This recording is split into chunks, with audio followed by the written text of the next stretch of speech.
Shalom, saudara-saudara yang dikasihi Tuhan Yesus.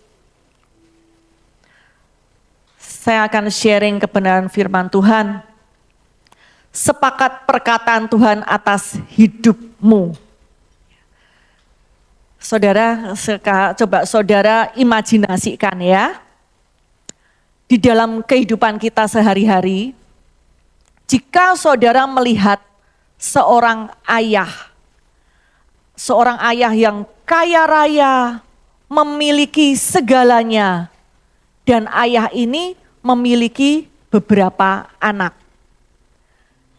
Dan saudara melihat, menyaksikan anak-anak dari ayah ini yang memiliki segalanya tersebut, anak-anaknya setiap hari berkata kepada ayahnya, memohon kepada ayahnya, "Ayah, berikan kami hari ini makanan kami. Ayah, jangan biarkan kami terlantar. Sekolahkan kami dengan pendidikan yang baik, supaya kami memiliki masa depan yang cerah." Coba, jika kita melihat, menyaksikan hal tersebut bagaimana? Mungkin kita bisa tertawa ya, melihat itu. Namun itulah kenyataannya yang ada. Doa banyak semua orang di seluruh dunia meminta sesuatu yang baik untuk masa depan mereka. Termasuk masih ada juga orang-orang percaya, orang sebagai orang Kristen yang berdoa seperti itu.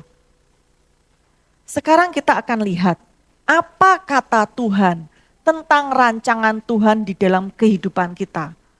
Ini ayat sudah sering kali kita dengar. Jadi jangan bosan-bosan jika mendengar hal ini. Saya sampaikan lagi. Yeremia 29 ayat 11.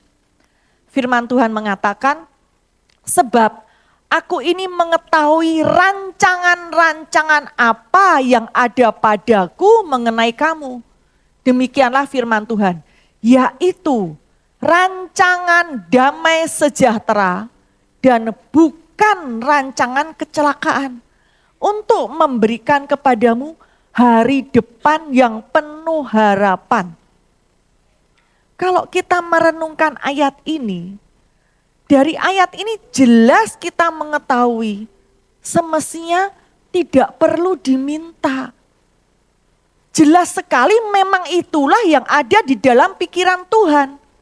Memang itulah yang menjadi kehendak Tuhan, dan itulah yang Tuhan rancangkan dan perkatakan kepada kita.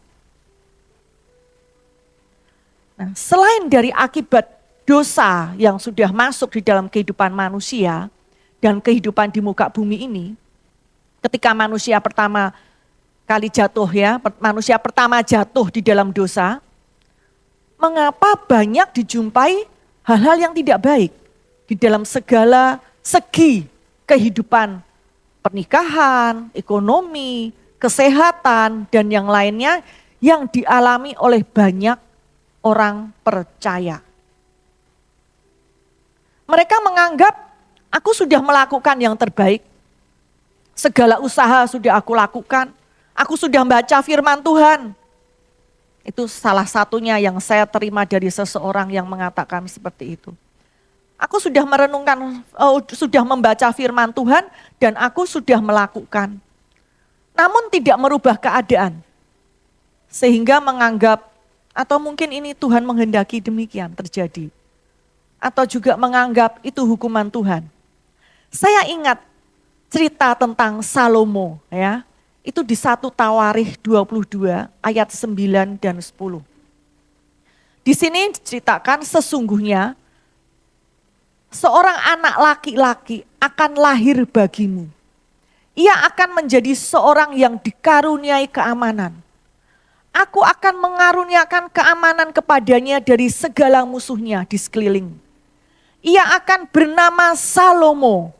Sejahtera dan sentosa akan kuberikan atas Israel pada zamannya. Dialah yang akan mendirikan rumah bagi namaku. Dan dialah yang akan menjadi anakku.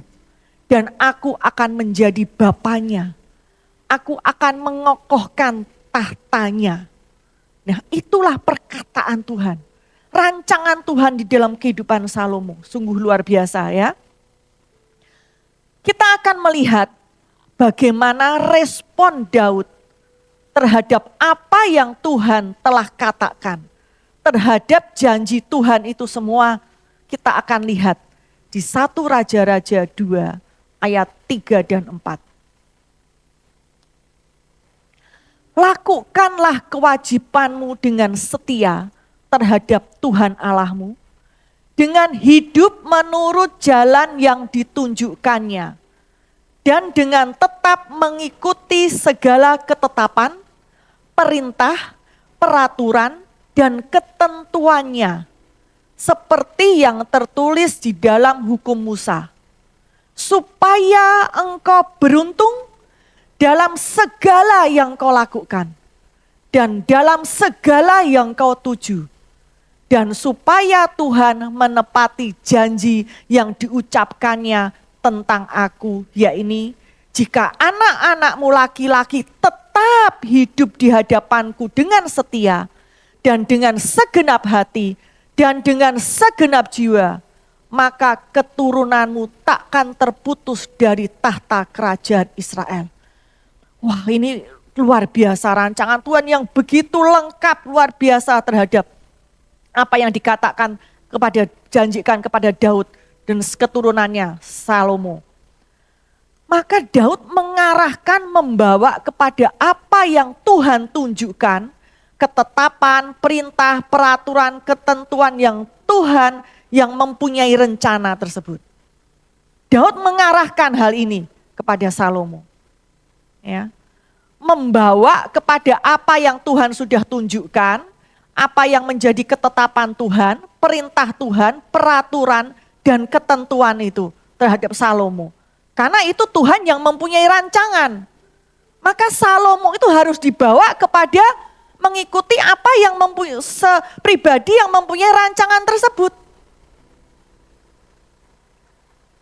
Kita lihat Amsal 4 ayat 3 dan 4.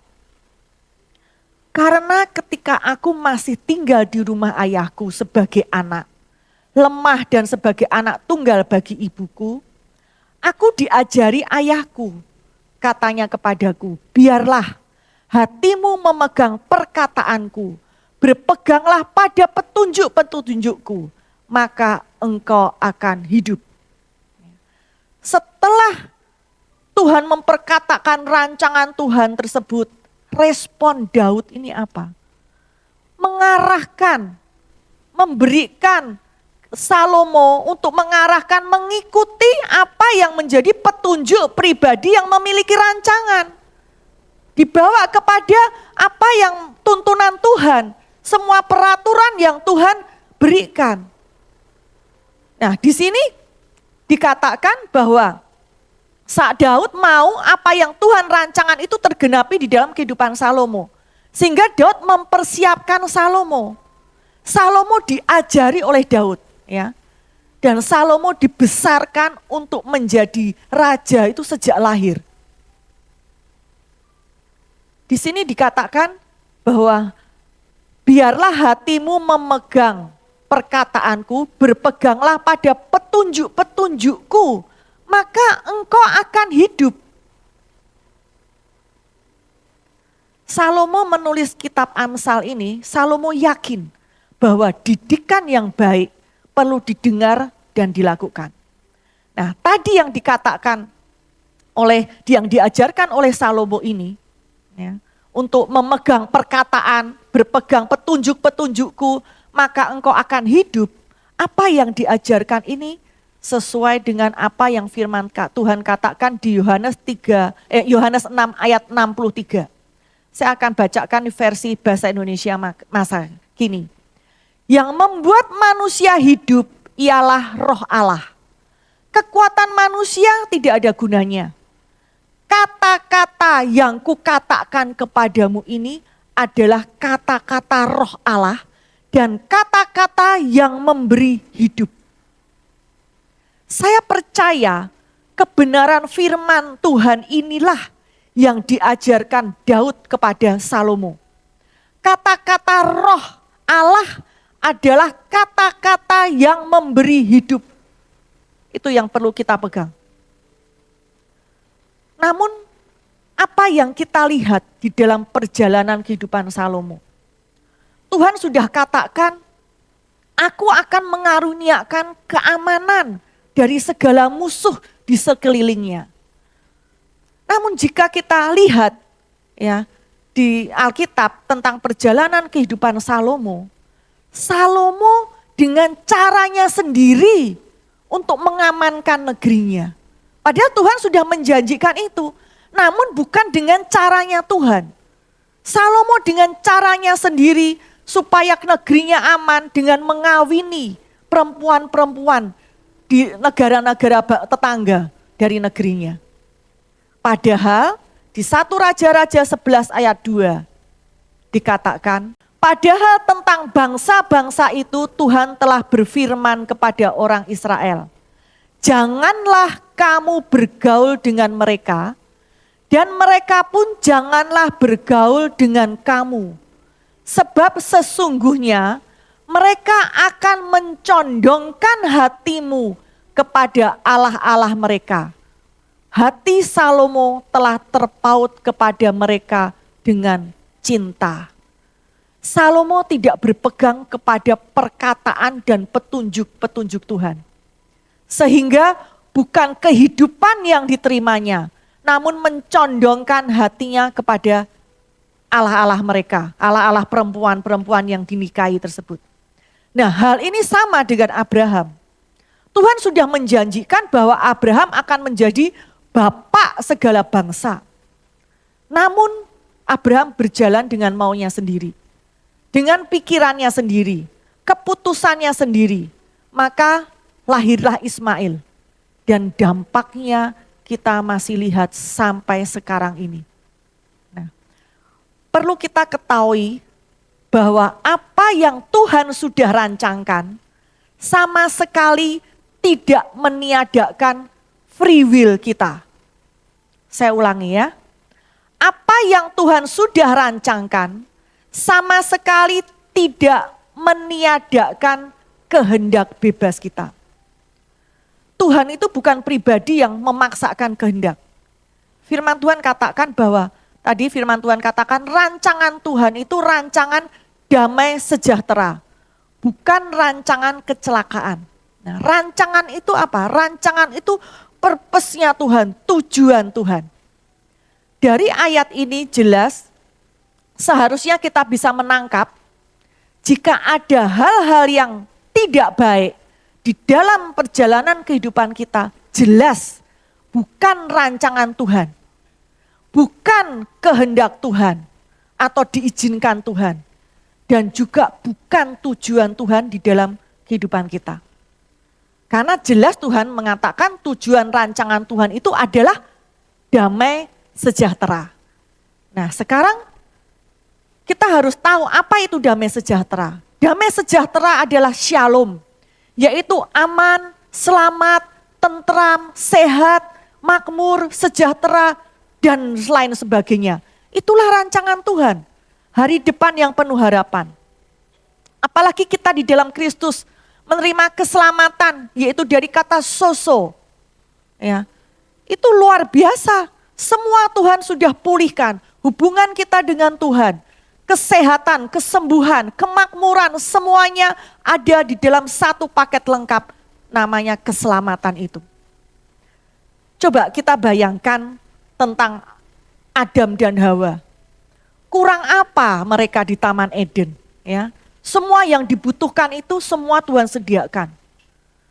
Keputusan pilihan mereka sendiri, keputusan pilihan mereka yang keluar dari kehendak Tuhan, itu yang membuat mereka kehilangan itu semua. Jadi bukan suatu hal yang Tuhan kehendaki hal itu terjadi. Saya ingat lagu zaman masih kecil ya, yang ada lagu, apakah saudara-saudara mengenali yang dikatakan, di dalam dunia ada dua jalan. Di dalam dunia ada dua jalan, lebar dan sempit. Mana kau pilih? yang lebar api, jiwamu mati, tapi yang sempit hati atau hidup berglori. Nah, ya kan itu kan pilihan. Rancangan Tuhan damai sejahtera itu pilihan kita. Mana yang kau pilih? Ini berkat, ini kutuk. Tapi ketidakmengertian kita semua disalahkan ke Tuhan. Ya. Nah, di dalam perjalanan kehidupan kita ada peran kita yang membuat kita ini keluar dari kehendak Tuhan. Keluar dari apa yang Tuhan sudah rancangkan. Keluar dari tuntunan Tuhan.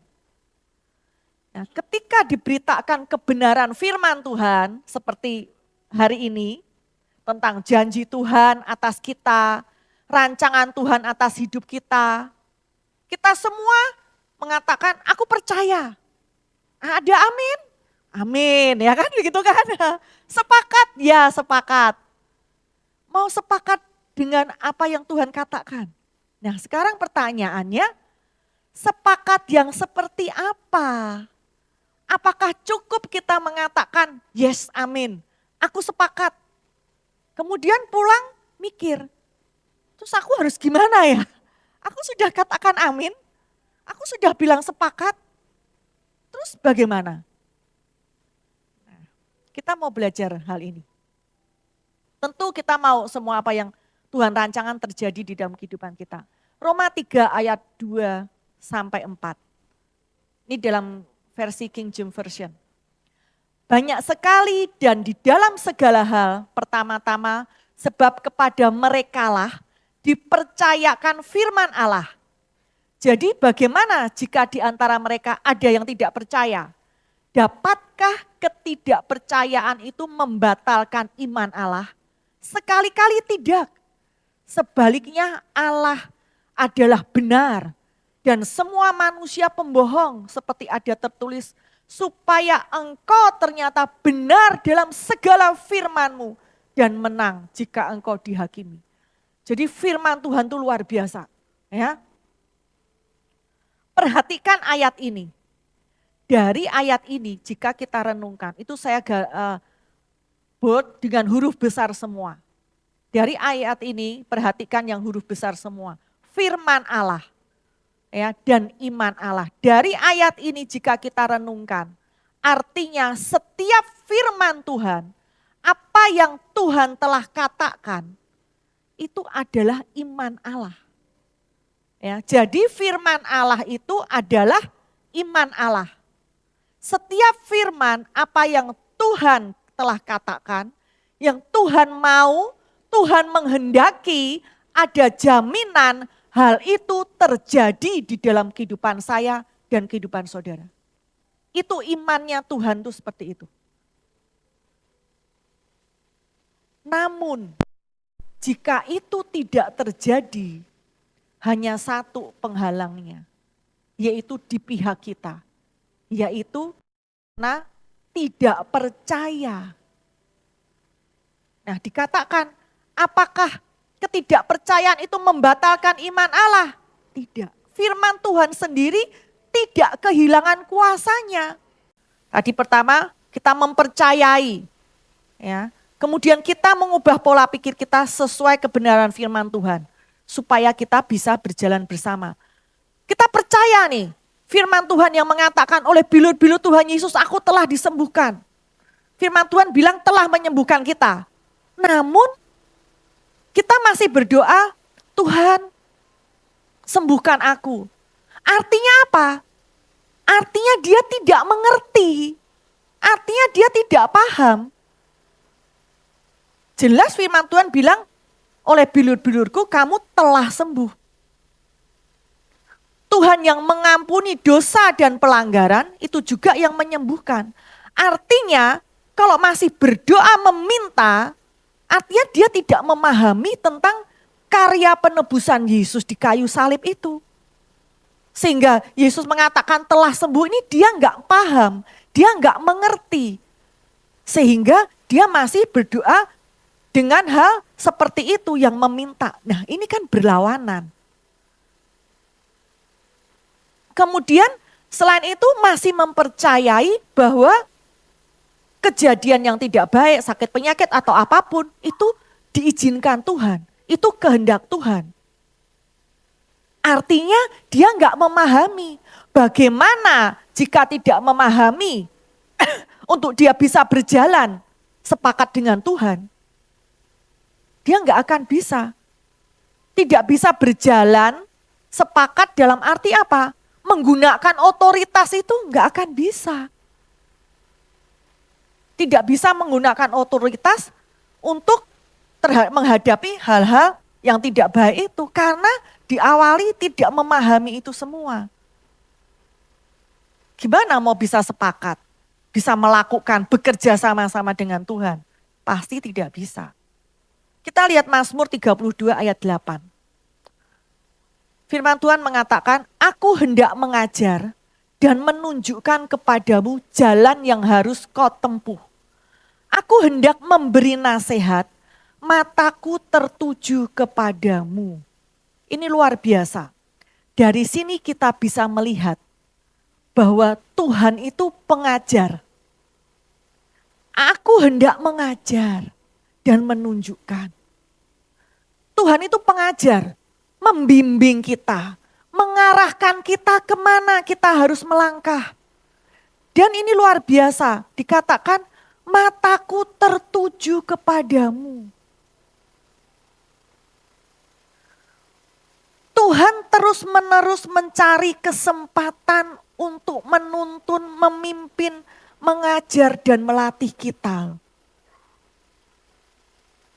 Dan memerlukan proses, menerus waktu, menerus 24 jam, 7 hari seminggu, Roh Kudus itu menyatakan di dalam kita. Kita yang sudah lahir baru, Roh Tuhan ada di dalam kita. Ya, Roh Kudus itu yang akan memberikan pewahyuan di dalam kita belajar kebenaran firman Tuhan ini. Tentunya dengan kacamata ikatan perjanjian baru. Karena ini yang Tuhan mau. Ini hatinya Tuhan. Bayangkan mataku tertuju kepadamu. Jika kita tidak mau sebagai pembelajar firman Tuhan, tidak mau mengikuti jalan-jalannya, maka dunia yang akan masuk dan membuat hidup kita akan serupa dengan dunia. Cuma ada dua, mau tuntunan dari Tuhan yang adalah roh, firman Tuhan yang adalah roh dan hidup itu, atau dunia secara daging. Cuma itu aja. Tuhan mau, aku hendak mengajar. Pertanyaan kembali, mau enggak untuk Tuhan itu mengajar kita dengan kebenaran firman Tuhan? Mau enggak sekarang kita sebagai pembelajar firman Tuhan? Jadi sepakat dengan Tuhan tidak hanya berkata amin atau aku percaya, ya. Tapi dibalik semuanya hal-hal itu yang harus kita pahami. Namun kita juga mau berjalan sesuai tuntunannya. Mengubah pola pikir kita. Kenapa harus mengubah pola pikir? Karena di dalam perjalanan kehidupan kita itu dihadapkan dengan berbagai tantangan. Dihadapkan juga dengan berbagai pilihan. Dihadapkan juga dengan berbagai keputusan-keputusan yang harus kita ambil. Jadi jelas yang kita percayai dan pegang sebagai fondasi, sebagai sumber harusnya kebenaran firman Tuhan. Apa yang Tuhan katakan melalui firman-Nya. Di Amsal 24 ayat 14 dikatakan, ketahuilah demikian hikmat untuk jiwamu. Jika engkau mendapatnya, maka ada masa depan dan harapanmu tidak akan hilang. Di sini kita mengetahui bahwa dengan mendapatkan hikmat, maka ada masa depan dan harapan tidak akan hilang. Memang masa depan itu ada. Harapan Tuhan sudah berikan. Tapi tentang hikmat ini penting. Di 1 Korintus 2 ayat 6 dan 7.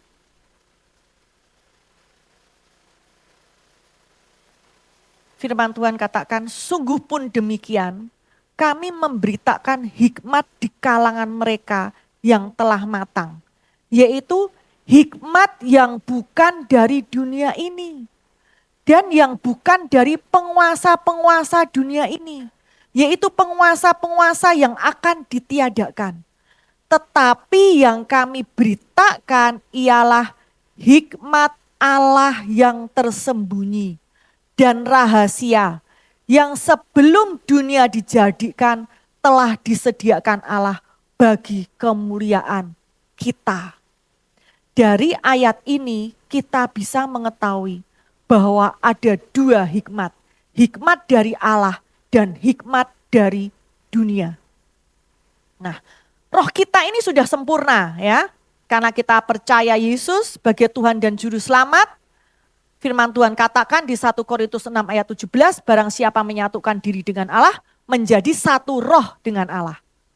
Nah, kemudian pikiran Kristus semua ada di dalam kita.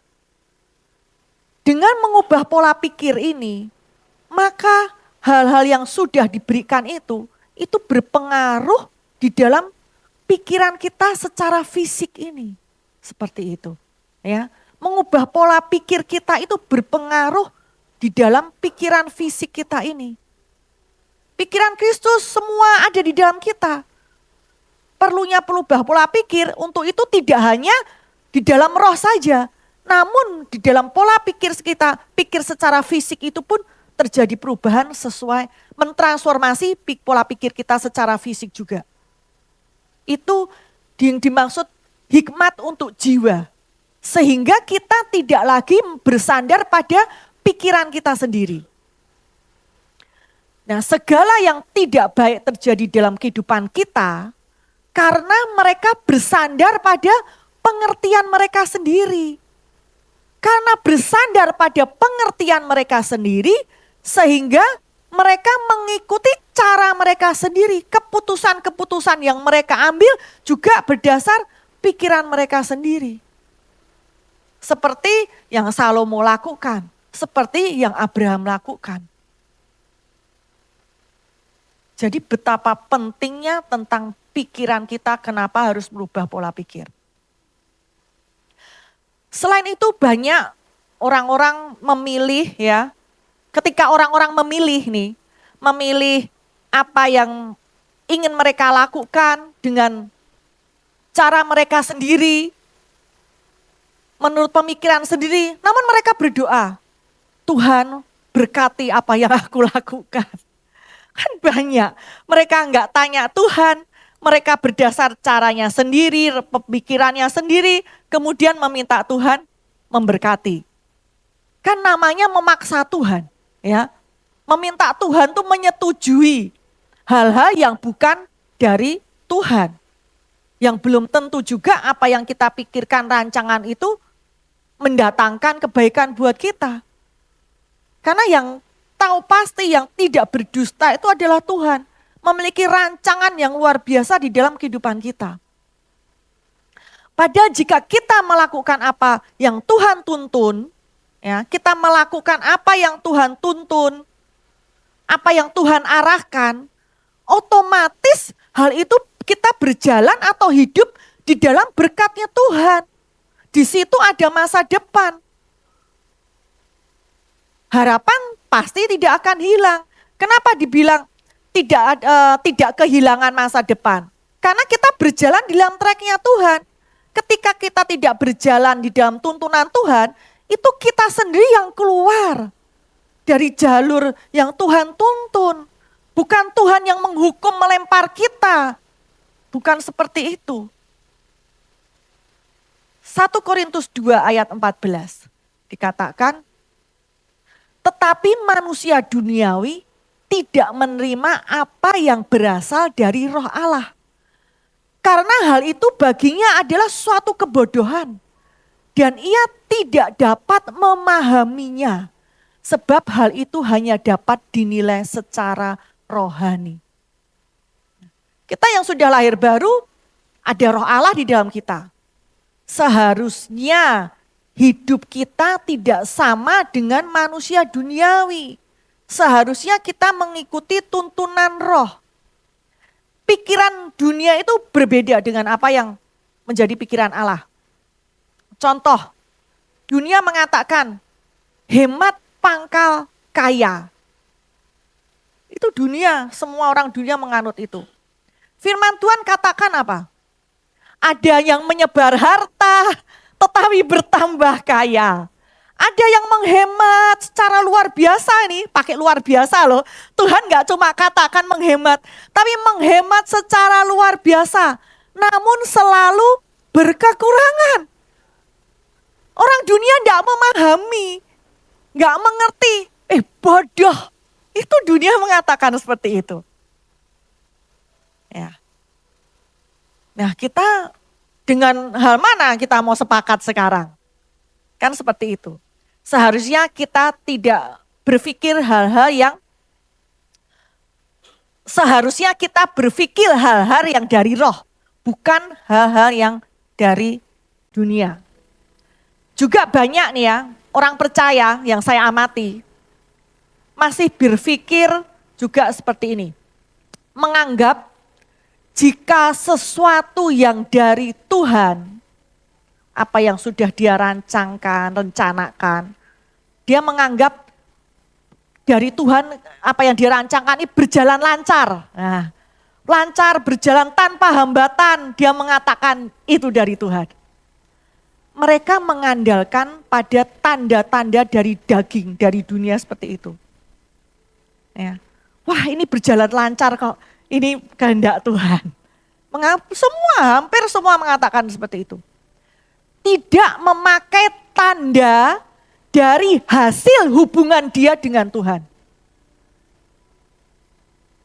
Mereka tidak memakai tanda hasil dari hubungan dia dengan Tuhan.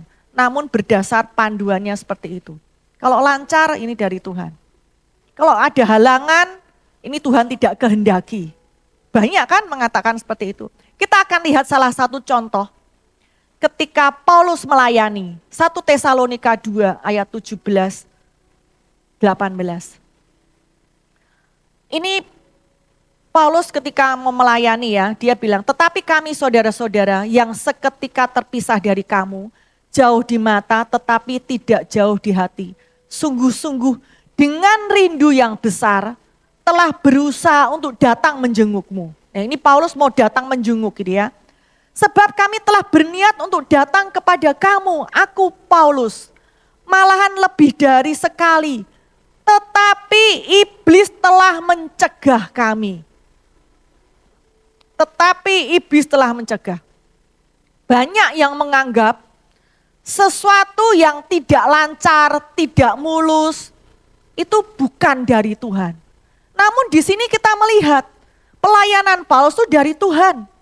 Tuhan mau Paulus itu mengunjungi mereka, namun tidak lancar. Ada penghalang dari iblis. Artinya sesuatu yang dari Tuhan belum tentu mulus, belum tentu lancar. Seringkali menganggap bahwa pelayanan atau pekerjaan apapun yang dari Tuhan berjalan lancar, mulus.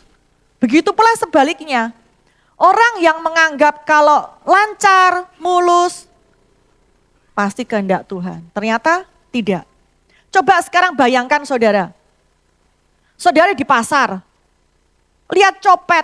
Copet berhasil merebut dompet, lancar pekerjaannya. Wah, itu dari Tuhan. Bisa dikatakan seperti itu. Koruptor, wah berhasil. Wah lancar. Itu dari Tuhan. Tidak. Ya. Banyak orang yang melakukan tidak benar, tidak sesuai kebenaran firman Tuhan, kompromi dengan cara dunia, kemudian berdoa. Jika dari Tuhan, lancarkan. Kemudian menemui kelancaran. Dia menganggap itu direstui oleh Tuhan.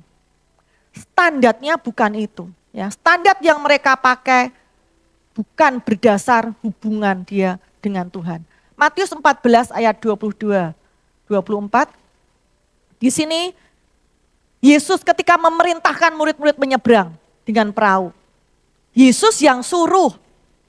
Apakah mulus perjalanannya? Apakah lancar? Tidak. Mereka menemui angin sakal. Namun ingat, hambatan apapun, penghalang apapun, jika itu dari Tuhan, penyertaan Tuhan sempurna. Tuhan tidak pernah meninggalkan kita. Ternyata betul Tuhan bertanggung jawab menemui mereka ketika mereka menghadapi kondisi seperti itu. Amsal 2 ayat 6. Karena Tuhanlah yang memberikan hikmat, dari mulutnya datang pengetahuan dan kepandaian. Tuhan memberikan hikmat ilahi. Dari mulut Tuhan keluar pengetahuan dan kepandaian. Jadi hikmat ini tidak lepas dari pribadi Tuhan, tidak lepas dari perkataan Tuhan, yaitu firman Tuhan. Di Yohanes 1 ayat 1. Pada permulaan dikatakan, nanti saudara bisa baca sendiri, firman itu perkataan Tuhan. Karena perkataan, maka tidak bisa dipisahkan dari pribadi Tuhan yang mengatakan. Dan itulah sumber hikmat itu di situ. Dan dikatakan di mulutnya ada pengetahuan. Artinya pengetahuan itu ada dalam firman Tuhan. Disitulah sumber hikmat. Pengetahuan di firman Tuhan itulah sumber hikmat, pengetahuan dan kepandaian. Jika kita tidak mengetahui firman Tuhan, tidak mungkin kita dapat memiliki hikmat Tuhan.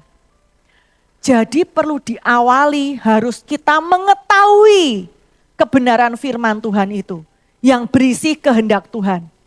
Semua yang kita ketahui dari apa yang dikatakan firman Tuhan, itulah yang disebut pengetahuan. Ketika kita mengubah pola pikir kita sesuai kebenaran firman Tuhan, kenapa? Karena di dunia pun juga memberikan pengetahuan. Ketika kita mengubah pola pikir, itu menjadi kompas, menjadi filter ketika kita mendapat pengetahuan dari dunia. Dapat membedakan mana yang benar dan mana yang tidak. Kehendak Tuhan, yang mana yang kehendak Tuhan dan mana yang tidak. Ketika kita dihadapkan pengetahuan dari dunia, kita dapat menyaring. Kita mengambil hanya hal-hal yang sesuai kebenaran firman Tuhan saja. Yang tidak sesuai firman Tuhan, kita abaikan. Dan di Amsal 4 ayat 5, dikatakan, berolehlah pengertian. Pengetahuan yang kita dapat dari kebenaran firman Tuhan, perlu kita pahami dan dimengerti. Karena Matius 11 ayat 15 versi TSI. Jangan sampai ajaranku itu masuk telinga kanan, keluar telinga kiri. Renungkanlah.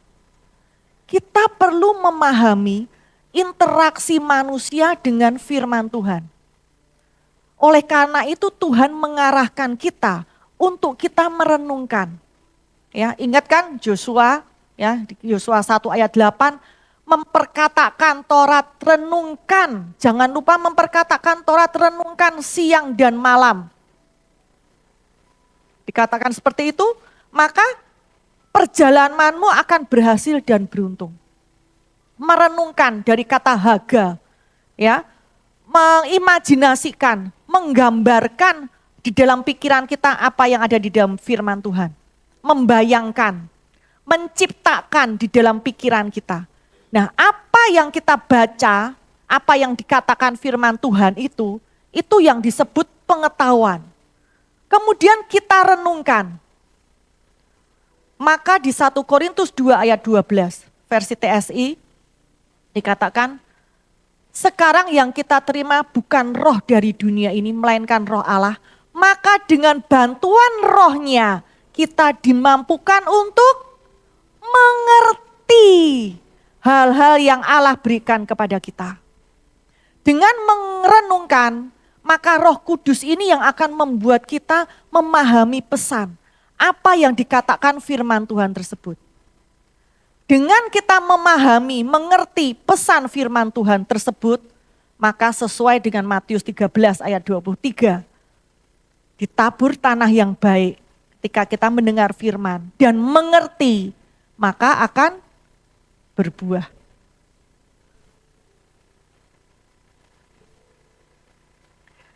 Dengan kita mengerti, memahami firman Tuhan, dengan memiliki pengertian yang benar, maka kita dapat dengan mudah dan mau menyelaraskan kehendak pribadi kita, menyelaraskan free will kita itu dengan kehendak Tuhan, dengan apa yang Tuhan mau.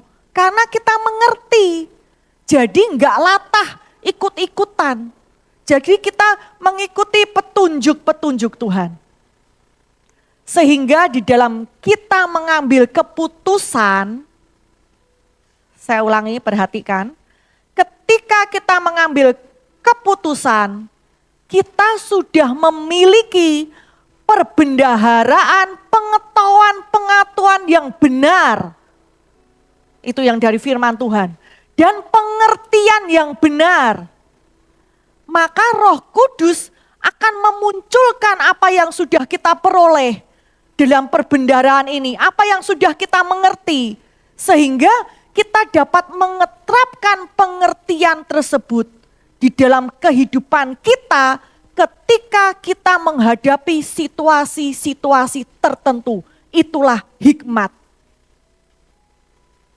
Maka perjalanan kehidupan kita akan berhasil dan beruntung, damai sejahtera, hari depan yang penuh harapan. Mari pahami kebenaran firman Tuhan hari ini.